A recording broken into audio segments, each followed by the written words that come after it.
Kung kayo ay nasa isang traffic light o hihinto lang naman kayo ng ilang segundo or minuto, mas okay na ilagay nyo lang yan mga paps sa neutral.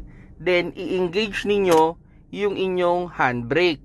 May mga driver kasi na pag nasa traffic light or hihinto lang naman ng sandali, from drive, dinadala pa nila sa park at ini-engage nila yung handbrake. Mas stressful yan mga paps sa inyong transmission. Kasi, can you imagine, from drive, dadaan ka pa ng neutral, dadaan ka pa ng reverse, dadaan ka pa ng park, para lang huminto yung iyong sasakyan.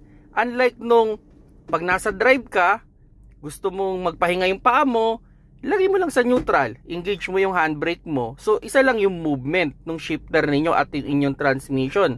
At pag kailangan nyo ng paabantehin, ibaba nyo lang, so pwede na kayong umabante ulit. So, ganun lang yung idea mga paps, no?